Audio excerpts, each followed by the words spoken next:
Hello everyone. आज हम बात करेंगे, टॉपिक है हमारा सबलक्सेशन एंड डिसलोकेशन। ये हमारा जो दोनों टॉपिक हैं आज हम एक ही वीडियो में कवर करेंगे, सबलक्सेशन भी और डिसलोकेशन भी। और ये हमारा ऑर्थोपेडिक सब्जेक्ट के अंडर में आता है टॉपिक, ठीक है। ये हमारे सेकेंड ईयर का एक टॉपिक है, डीपीटी सेकेंड ईयर का, सबलक्सेशन एंड डिसलोकेशन।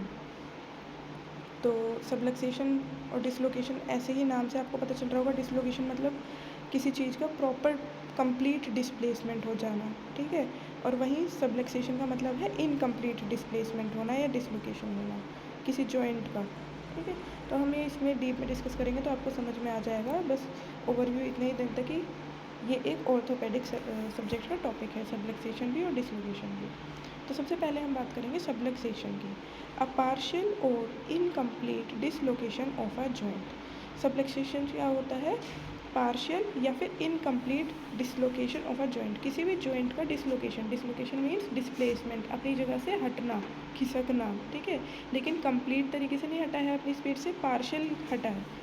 कुछ ना कुछ जॉइंट सरफेस अभी भी इंटैक्ट है, कम्प्लीटली वो नहीं हटा है। The joint surfaces lose their normal alignment but retain some contact. देखिए वही बात आ गई कि कुछ ना कुछ कॉन्टैक्ट बचा हुआ है, कंप्लीट अलाइनमेंट नहीं हुआ है, जॉइंट सरफेस का लूज नहीं हुआ है। Often self reduces returns to place without manual assistance. कई बार ये क्या होता है, जो सबलक्सेशन वाला पेशेंट होता है, सेल्फ ही वापस अपने रीलोकेट कर लेता है जॉइंट को, ठीक है। मतलब नॉर्मल किसी मैनुअल असिस्टेंस के बिना ही वो अपनी नॉर्मल प्लेस पे आ जाता है। Common in shoulder, patella, radial head, जिसको नर्स मिड्स एल्बो भी कहते हैं, वर्टिब्रल सबलक्सेशन। ये कुछ कॉमन साइट है, कॉमन एरिया है, कॉमन जॉइंट्स हैं जहाँ पे हमें डिसलोकेशन नहीं सबलक्सेशन देखने को मिलता है, पार्शियल डिसलोकेशन देखने को मिलता है। शोल्डर जॉइंट में, पटेला में, रेडियल हेड में, नर्स मिड एल्बो कहा जाता है रेडियल हेड को, स्पाइन में, स्पाइन की वर्टिब्रल स्पाइन के अंदर वर्टिब्रल सबलक्सेशन होता है। और बात करें डिसलोकेशन की, तो डिसलोकेशन में कंप्लीट सेपरेशन हो जाता है articular surfaces of the joint का, कि जो हमारे जॉइंट के जो आर्टिकुलर सरफेस है उसका कंप्लीट सेपरेशन, कंप्लीट डिस्प्लेसमेंट हो जाना। यूजुअली कोज्ड बाय ट्रॉमा, किसी चोट लगने की वजह से।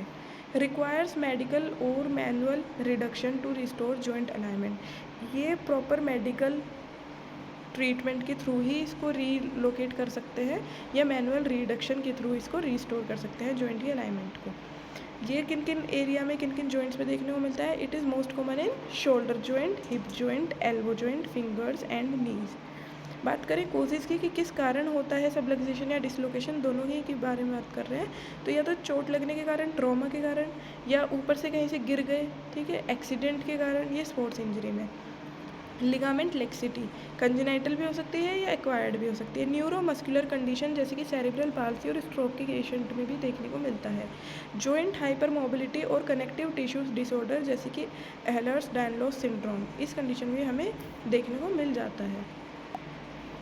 बात करें साइन एंड सिम्टम्स की, तो क्या क्या हमें साइन एंड सिम्टम्स देखने के मिलेंगे subluxation as well as dislocation वाले पेशेंट में? पेन दिखेगा जॉइंट पे, पेन सबसे ज़्यादा होगा जॉइंट पे, स्वेलिंग रहेगी, डिफॉर्मिटी रहेगी, लॉस ऑफ फंक्शन, वो प्रॉपर मूव ही नहीं कर पाएगा है, जो भी उसका जॉइंट होगा, उसका जो भी फंक्शन होगा प्रॉपर मूवमेंट नहीं होगा। ब्रूइजिंग मतलब वहाँ पे नील पड़ जाना, ब्रूइजिंग का मतलब होता है नीला पड़ना। Muscle spasm, inability to move the joint, joint को मूव करने में परेशानी होगी, एबिलिटी लूज हो जाएगी। डायग्नोसिस की बात करें तो क्लिनिकल एग्जामिनेशन, ठीक है, क्लिनिकल एग्जामिनेशन में ही आप उसको एग्जामिन कर लेंगे पेशेंट को, और एक्सरे के थ्रू भी हम कंफर्म कर सकते हैं, ठीक है। एक्सरे के थ्रू हम ये डिफरेंस कर लेंगे कि डिसलोकेशन हुआ है या फिर फ्रैक्चर हुआ है। एमआरआई और सीटी स्कैन के थ्रू भी हम डायग्नोज करेंगे, सॉफ्ट टिश्यू इंजरी वगैरह तो नहीं हुई है। अब बात करते हैं मैनेजमेंट की। मेडिकल एंड सर्जिकल मैनेजमेंट की बात करें तो रिडक्शन, क्लोज्ड और ओपन, मतलब उसको वापस आपको रिप्लेस या रीलोकेट करना है तो या तो क्लोज रिडक्शन या ओपन रिडक्शन। इमोबिलाइजेशन, इमोबिलाइजेशन मतलब मूवमेंट को भी रोकना है, कैसे रोकेंगे? उसको इमोबिलाइज करके वहाँ पे प्लास्टर करके या स्प्लिंट के थ्रू या ब्रेसेस के थ्रू, जो भी आप कंडीशन के अकॉर्डिंग वो चीज़ ना डिसाइड होती है। पेन मैनेजमेंट की बात करें तो वहाँ पे एनासिड्स चलेंगी और कोल्ड थेरेपी मतलब आइस पैक लगाना होगा आपको स्वेलिंग रिड्यूस करने के लिए, पेन को रिडक्शन के लिए, और एनासिड्स non steroid anti inflammatory drugs inflammation और पेन के लिए हमारी ये वाली दवाइयाँ चलेंगी। सर्जिकल रिपेयर में इन केसेस ऑफ रिकरेंट डिसलोकेशन और लिगामेंट टीयर, बार बार अगर डिसलोकेशन हो रहा है या लिगामेंट में टीयर आ गया है तो फिर सर्जिकल रिपेयर भी कराने के चांसेस हो सकते हैं। अब बात करते हैं रोल ऑफ फिजियोथेरेपी के, और उसमें गोल क्या होते हैं फिजियोथेरेपिस्ट का कि पेन रिलीफ हो। सबसे पहले पेन रिलीफ का गोल होता है, फिजियोथेरेपिस्ट पेन पे काम करेगा, restore joint mobility, improve muscle strength, prevent recurrence, enhance proprioception and joint stability. अब बात करते हैं फेजेस ऑफ फिजियोथेरेपी की कि किस अलग अलग फेजेस में फिजियोथेरेपी दी जाती है। जैसे कि पहला है एक्यूट फेज, जो हमारा 2 हफ्तों तक हमारा चलता है। जैसे मान लो आपका कोई पूरा जॉइंट है वो डिसलोकेट हो गया है या सबलेक्सेशन हुआ है उसमें, तो शुरू के जो 2 हफ्ते हैं वो एक्यूट कंडीशन में माने जाते हैं, एक्यूट फेज में माने जाते हैं। तो उसमें हम क्या एडवाइस करेंगे, आपको रेस्ट करना है proper and protection, avoid aggravating activities, ऐसी कोई भी एक्टिविटी नहीं करनी है जिससे सिम्टम्स आपके एग्रीवेट हों। Cryotherapy to reduce swelling and pain और स्वेलिंग को रिड्यूस करने के लिए आइस पैक वाली थेरेपी देनी होगी, कोल्ड थेरेपी देनी होगी, जिसको क्रायोथेरेपी कहते हैं। आइसोमेट्रिक एक्सरसाइज करा सकते हैं to maintain muscle tone. Quadriceps, अगर हिप जॉइंट या नी जॉइंट की बात करते हैं तो क्वाड्रिसेप सेट्स या डेल्टोइड, और शोल्डर की बात करेंगे तो deltoid sets. Gentle range of motion in pain free range after immobilisation is reduce. जब इमोबिलाइजेशन हट जाएगा, मोबिलाइजेशन पीरियड स्टार्ट हो जाएगा, तो gentle range of motion exercise कराएंगे, लेकिन पेन फ्री रेंज में। अगर पेन हो रहा होगा तब नहीं करवाएंगे उस रेंज में, पेन फ्री रेंज में ही करवाएंगे। सब एक्यूट फेज़ की बात करें तो वो 2 हफ्तों से लेकर 6 हफ्तों तक हमारा सब एक्यूट फेज़ रहता है, जिसमें हम progressive range of motion exercise कराते हैं। Stretching only after healing of capsule and ligaments, जब लिगामेंट्स और कैप्सूल हील हो जाएंगे प्रॉपर्ली तब वहाँ पे हम स्ट्रेचिंग एक्सरसाइज भी कराएंगे। Strengthening of surrounding muscle isotonic exercise, आसपास की मसल्स की स्ट्रेंथनिंग एक्सरसाइज कराएंगे, जिसको हम आइसोटोनिक एक्सरसाइज भी कहते हैं। प्रोप्रियोसेप्टिव ट्रेनिंग भी कराएंगे, बैलेंस बोर्ड के थ्रू या क्लोज चेन एक्सरसाइज कराई जाएंगी। तीसरा फेज़ है हमारा क्रॉनिक फेज़, जिसको रिहैबिलिटेशन फेज़ भी कहा जाता है। ये 6 हफ्तों से आगे मंथ्स या ईयर्स तक चलता है, ठीक है। 6+ वीक्स मतलब 6 हफ्तों के बाद जो पीरियड चलेगा वो हमारा क्रॉनिक फेज़ होगा, रिहैबिलिटेशन फेज़ होगा।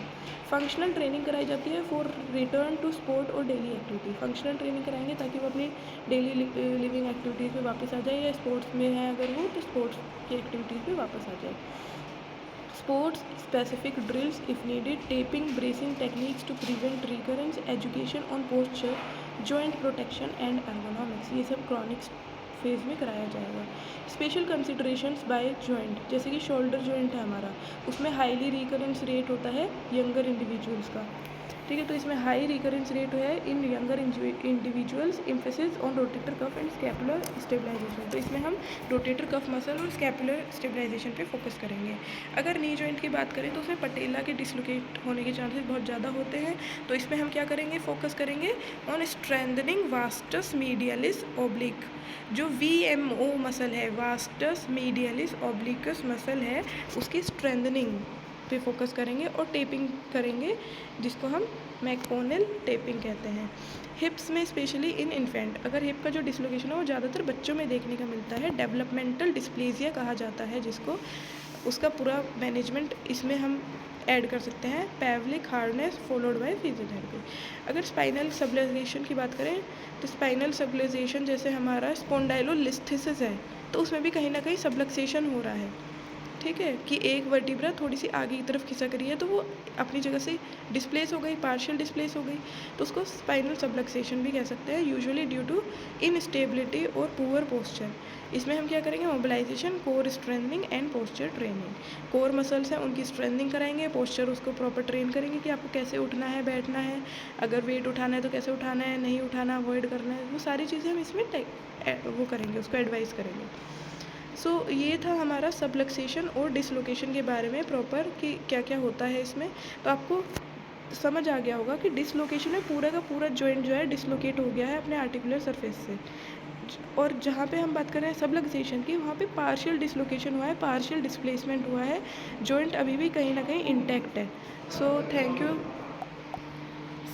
ठीक है, थैंक यू क्लास, और किसी का कोई डाउट हो, क्वेरी हो, कमेंट सेक्शन में आप पूछ सकते हैं। Thank you.